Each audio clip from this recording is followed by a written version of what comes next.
Welcome back to the Become Dangerous Motivational Podcast. Today we're diving into a speech that really grabbed my attention. It's called Become Dangerous. It's by Marcus A. Taylor, and it's from the Motiversity YouTube channel.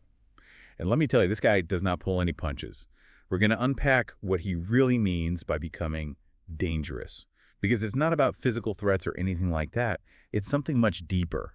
It's something that gets at the heart of motivation and self-improvement. Yeah, you're right. It is a provocative title, and I think that's intentional. Taylor wants to shake us up a bit, challenge our assumptions about what it takes to achieve our goals. When he talks about being dangerous, he's talking about tapping into a wellspring of inner strength and drive. The kind of strength and drive that most people just leave dormant. Okay, so let's unpack this idea of being dangerous. One of the most striking lines from the speech is when Taylor says, often the most dangerous man in the room is the quietest man in the room. That really got me thinking. It's like he's saying that true power comes from self-control, from mastering your inner monster, so to speak. What do you make of that? It's a brilliant insight, and I think it speaks to the importance of discipline and focus. Taylor's suggesting that we all have this raw, untamed energy within us. This ambition drive a competitive spirit that can either consume us or be channeled into something truly remarkable. The dangerous individual is the one who learns to harness that energy, to control it and direct it towards their goals. So it's not about being loud or aggressive. It's about that quiet confidence that comes from knowing your own strength. Yeah. And being able to wield it strategically. Yeah. I've noticed that in a lot of successful people, they don't need to brag or shout. Their actions speak for themselves. It's like they're operating on a different level. Exactly. And that level of self-mastery requires resilience. Taylor uses a great analogy in the speech, hitting a home run. You don't always connect on the first swing, but you keep stepping up to the plate. You adjust, you learn, you refine your technique, and eventually you knock it out of the park. It's that grit, that determination to keep going even when you face setbacks, that sets the dangerous person apart. He has his killer line about that too. I belong here and I deserve another shot. I love that. It's not just about bouncing back from failure. It's about that deep inner belief that you deserve success, that you have the right to keep striving for it. What does that statement mean to you in the context of your own journey? For me, it's a reminder that we can't let fear or self-doubt dictate our actions. We all have setbacks. We all make mistakes. Yeah. But it's how we respond to those challenges that defines us. That statement, I deserve another shot, is a powerful affirmation. That helps us reframe failure as a learning opportunity and fuel our determination to keep moving forward. I think that ties into something else Taylor emphasizes, winning the mental battle.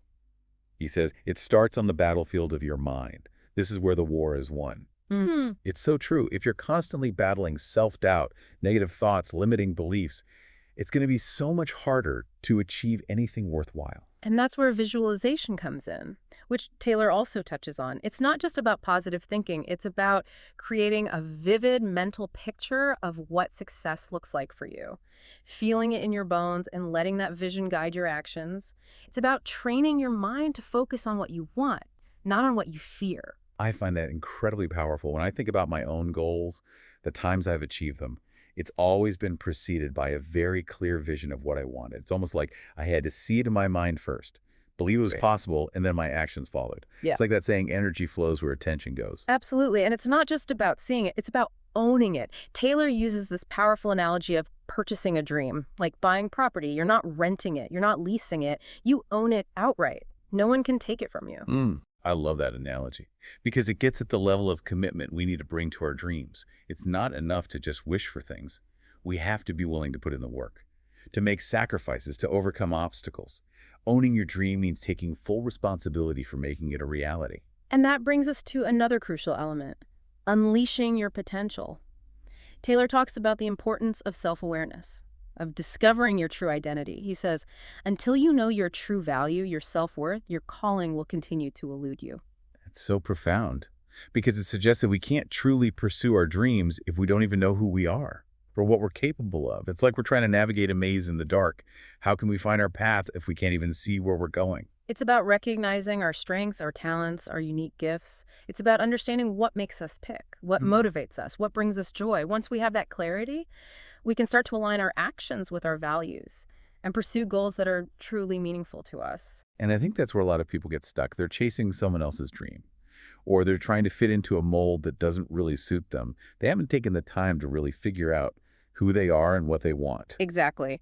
And Taylor doesn't sugarcoat things. He acknowledges that the path to achieving our dreams is going to be filled with challenges. He says, stop praying that the storm will pass over you and pray to grow through the storm. He's telling us to embrace the struggle, to see it as an opportunity for growth. I love that quote. It's a reminder that we can't control everything that happens to us, but we can control how we respond. We can choose to let challenges break us, or we can choose to let them make us stronger. And that's where discipline comes in. Taylor talks about mastering discipline as the key to winning any battle. It's about pushing through even when it's tough, even when you want to give up. It's about building that mental fortitude that allows you to stay focused and committed to your goals, no matter what obstacles you encounter. He has another line that really resonated with me. The battles that you face today prepare you for tomorrow's wars.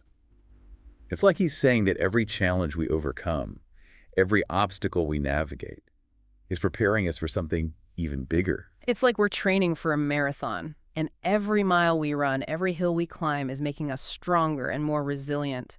Yeah. And that resilience is what allows us to keep going when others might give up. So how do we cultivate that kind of discipline?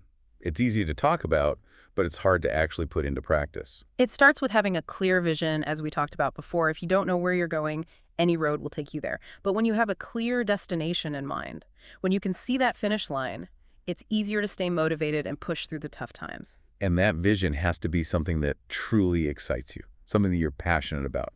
Otherwise, it's going to be very hard to sustain that level of discipline over time. Absolutely. Taylor talks about this in the context of being dangerous. He says, dangerous is the one who owns a dream. It's about having that unwavering commitment to your vision, that refusal to settle for anything less than what you deserve.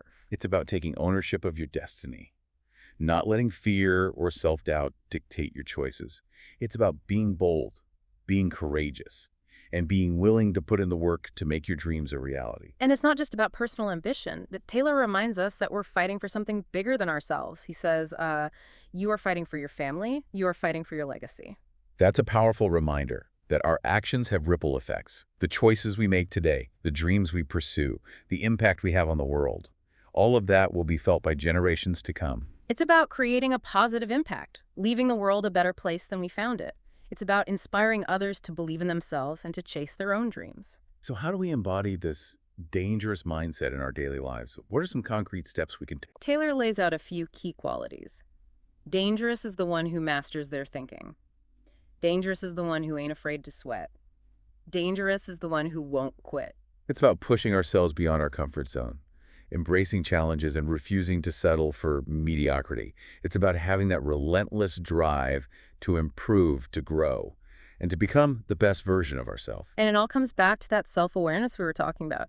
Taylor says, dangerous is the one who knows their identity. It's about understanding your values, your strengths, your weaknesses, and using that knowledge to navigate the world and make decisions that are aligned with your true self.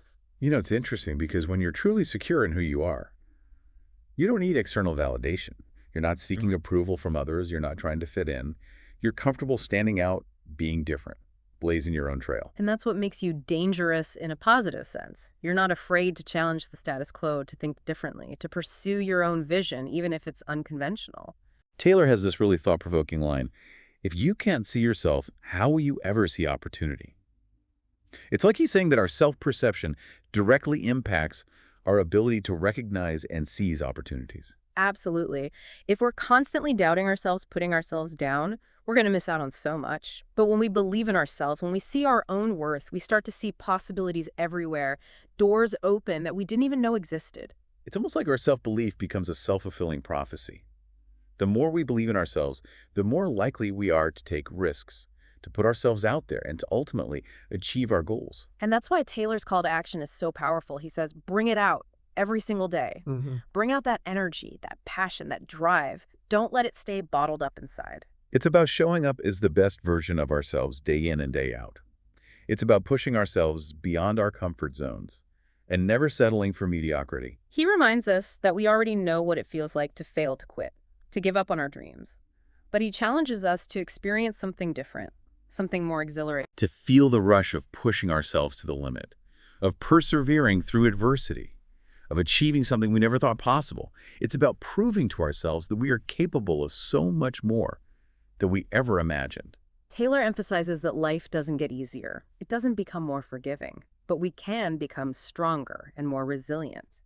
He urges us to run after our dream, run after our idea, run after our goal, to pursue our passions with relentless determination. Because ultimately, it's not about the destination. It's about the journey.